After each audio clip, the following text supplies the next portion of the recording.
तो क्या हुआ, धीरे धीरे धीरे धीरे जो उनके पास पैसा था, घर का सामान था, वो सब बेच डाला। एक समय ऐसा आया कि सिर्फ चाय के नाम पर उबला हुआ पानी पीने लगे। ऐसी घोर गरीबी के अंदर भी वो संघ का काम करते रहे। तो विचार आया कि इस तरह संघ का कार्य मेरे बाद कैसे चलेगा, ये तो अबाध चलना चाहिए, निरंतर चलना चाहिए, हमेशा चलना चाहिए, ये कैसे चलेगा। तो उन्होंने पुरातन परंपराएं अपनी ढूंढ निकाली और उन्होंने कहा कि हम गुरु पूर्णिमा के दिन गुरु पूजन का कार्यक्रम किया करेंगे। और उसमें क्योंकि संघ का स्वयंसेवक अपना तन देता है, मन देता है, तो उस दिन एक दिन गुरु पूजा के माध्यम से वो धन भी समर्पित करेगा। और ऐसा विचार करके डॉक्टर साहब ने अपने स्वयंसेवकों से कहा कि कल या शाम की शाखा में गुरु पूजन का कार्यक्रम होगा। आज गुरु पूर्णिमा है, गुरु पूजन का कार्यक्रम होगा। स्वयंसेवक बड़े प्रसन्न हुए, कहने लगे आज डॉक्टर साहब का पूजन करने का अवसर मिलेगा। डॉक्टर साहब इतने बड़े आदमी थे, उन्होंने अपने गले में कभी फूल माला नहीं डलवाई। वो दिखावे से बहुत दूर रहते थे, फोटोबाजी से भी दूर रहते थे। ऐसे डॉक्टर साहब ने जब ये कहा तो सारे स्वयंसेवक प्रसन्न हो गए। और हमारा गुरु हो भी कौन सकता है, जो हमें खिलाते हैं, जो हमको पितृवत व्यवहार करते हैं, जो हमसे इतना प्यार करते हैं, यही तो हमारे गुरु हैं। तो बड़े प्रसन्न हुए कि आज डॉक्टर साहब का पूजन करने का हमको अवसर मिलेगा। मगर ये क्या, शाखा लगी और उन्होंने भगवा ध्वज लगा दिया। और डॉक्टर साहब ने कहा कि ये भगवा ध्वज हमारा गुरु है, मेरा भी गुरु है, आपका भी गुरु है। डॉक्टर साहब ने कहा कि कोई भी व्यक्ति राष्ट्र गुरु होने के योग्य नहीं हो सकता। ये भगवा ध्वज हमारा राष्ट्र गुरु है, क्योंकि पुरातन और सनातन काल से, जब से हमारी मानुषी सृष्टि उत्पन्न हुई है, तब से ये भगवा ध्वज ये हमारा गुरु रहा है, मार्गदर्शक रहा है। गुरु का अर्थ क्या है, मार्गदर्शक रहा है। और इसके कारण से ही इस भगवा ध्वज को लेकर हमने तरह तरह की लड़ाइयां जीती है। हमने विश्व के अंदर आर्य संस्कृति फैलाई है। हम कर्णवंतो विश्व अमार्यम का संदेश लेकर दुनिया के अंदर इस ध्वज को लेके गए। हमारी संस्कृति क्योंकि प्रकृति प्रधान है और सूरज को हम क्या मानते हैं, प्रत्यक्ष देवता स्वीकार करते हैं। सूरज जब निकलता है तो उसकी आभा कैसी होती है, वो भगवा ध्वज की समान होती है। हमारी संस्कृति यज्ञमय संस्कृति है।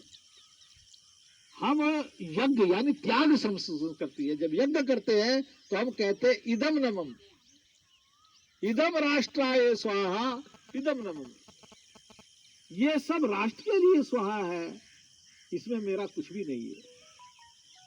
इस प्रकार से ये यज्ञमय संस्कृति का प्रतीक है, यज्ञ की ज्वालाओं का प्रतीक है।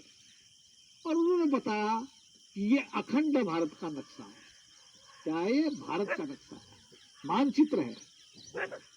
इसलिए हम कैसे भारत की पूजा करते हैं, हम अखंड भारत की पूजा करते हैं।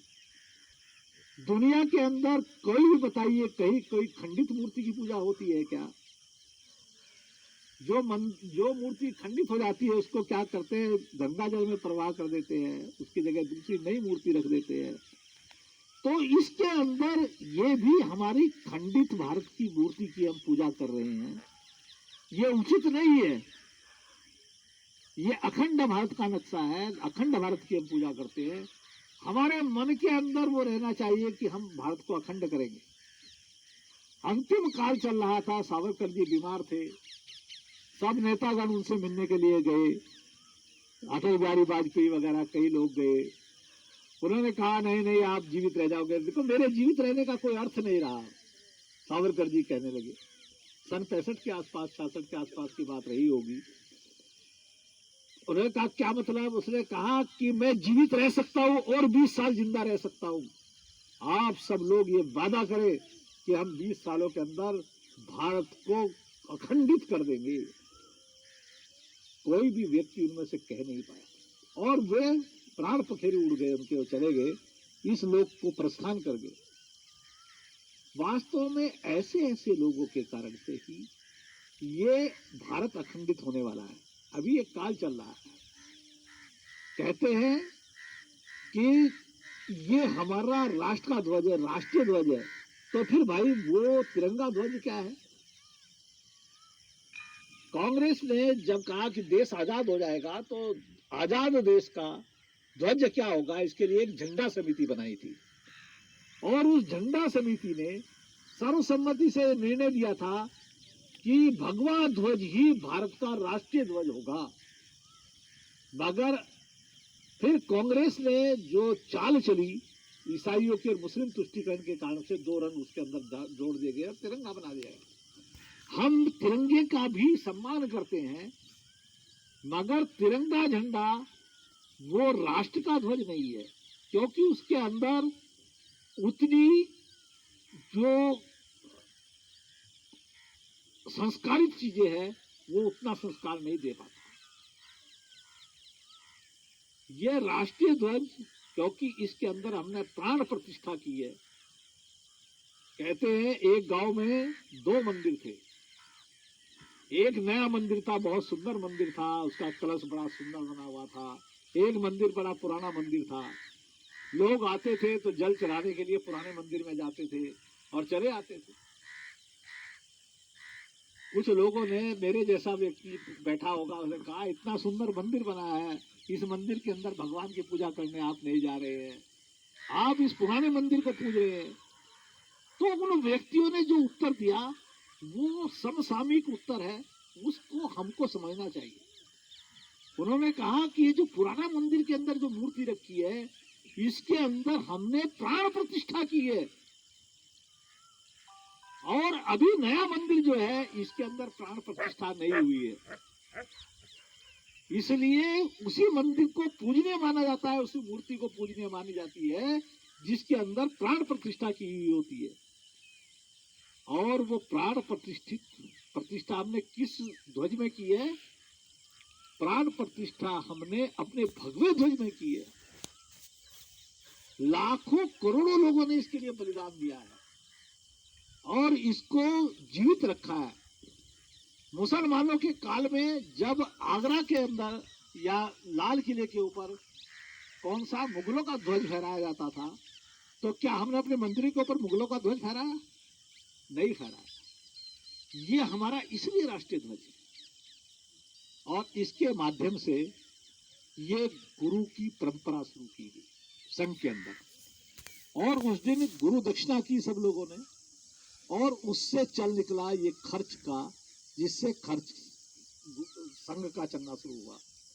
बड़े बड़े लोगों ने उस समय के कहा कि संघ का कार्य बड़ा पवित्र कार्य है, हम इसके लिए दान देंगे, अनुदान देंगे। डॉक्टर साहब ने अस्वीकार कर दिया सब। उसने कहा ये किसी पूंजीपति का पुछलक्कू नहीं बनेगा। संघ का स्वयंसेवक इसके लिए तन देता है, समय देता है, मन देता है, तो धन भी वही दे। और आज तक उसी परंपरा के अंतर्गत आज 95 वर्ष संघ की स्थापना को हो गए हैं। 95 वर्षों से गुरु दक्षिणा के कारण से ये संघ चल रहा है। आने वाले समय में गुरु दक्षिणा का कार्यक्रम होगा। मैंने ध्वज के बारे में कुछ बताया, क्योंकि बहनों की यहाँ शाखा लग रही है और बहनें भी कार्यक्रम में आ रही हैं।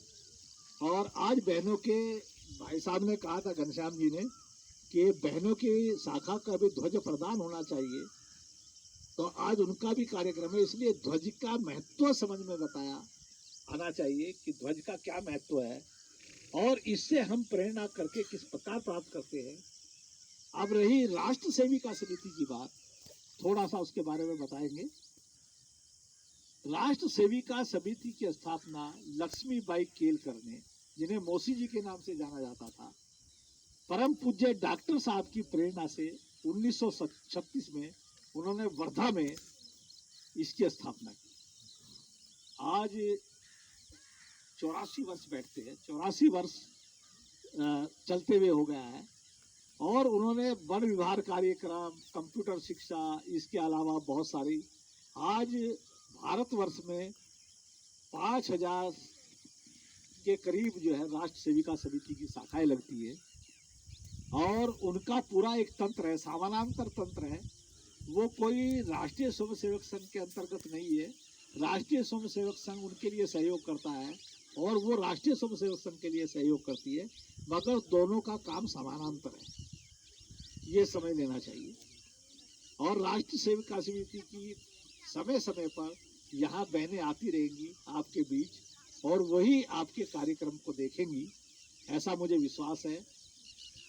आज के दिन मैंने कुछ कहने का प्रयत्न किया, जो जो आपको अच्छा लगे उसको ग्रहण करना, उसको संघ की दृष्टि से समझना, और जो जो अगर मैंने कुछ गलत कहा हो तो मेरे लिए समझना और मुझे क्षमा कर देना। अभी बहनों का ध्वज प्रदान कार्यक्रम होगा, पहले ध्वज हो जाएगा, ध्वज लगेगा उनका, और वो भी प्रार्थना करेंगी बाद में। अभी साथ प्रार्थना करेंगे और उसके बाद ये ध्वज उतरने के बाद उनका ध्वज लगेगा और प्रार्थना होगी। 2 बार प्रार्थना होगी उनकी। चलिए 2 बार कर सकते हैं भाई साहब, 2 बार है, कर सकते हैं, ठीक है। तो बहनों की प्रार्थना अभी अध्यक्ष जो है, जो वो आशीर्वचन कहें, बहन जी अध्यक्षता कर रही है कार्यक्रम की। थैंक यू डॉक्टर साहब के लिए पहले तो धन्यवाद। आपने यहाँ की लड़कियों के लिए इतना कुछ सोचा और उनके लिए एक अलग सभा लगाई। इतने दिनों से मैं देख रही थी कि यहाँ गांव की लड़कियाँ इतना कुछ कर नहीं रही थी और ऐसा फिजिकल फिटनेस के लिए और ऐसा कुछ सोचा नहीं जा रहा था। तो मैं पहले तो बहुत खुश हूँ डॉक्टर साहब की तरफ से और भैया लोगों की तरफ से कि यहाँ की गर्ल्स के लिए इतना कुछ सोचा और उन्हें इतना कुछ करने का मौका मिला। और मैं कोशिश करूँगी कि जितना कुछ हो सकेगा और अच्छा से अच्छा होगा, यहाँ की गर्ल्स उसमें पार्टिसिपेट करें और अच्छा परफॉर्म करने की कोशिश करें। और बाकी अभी डॉक्टर साहब ने आपको इतना कुछ बताया, इतना अच्छा हमारे ध्वज के बारे में, राष्ट्र के बारे में, उसकी इम्पोर्टेंस के बारे में आप सबने समझा होगा, क्योंकि जो हमारे जो यूथ होते हैं उनके लिए समझना बहुत ज़रूरी होता है, क्योंकि जो बच्चे और युवा लोग हैं वो किसी भी राष्ट्र का भविष्य हैं। आप लोग उस चीज़ को समझेंगे, जानेंगे तो वो बहुत ज़्यादा ज़रूरी है।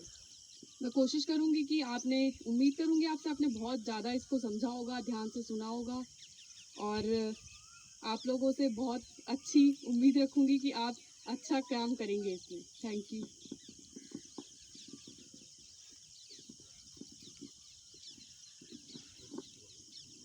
सावधान उत्तिष्ठ। वीडियो बंद कर दो।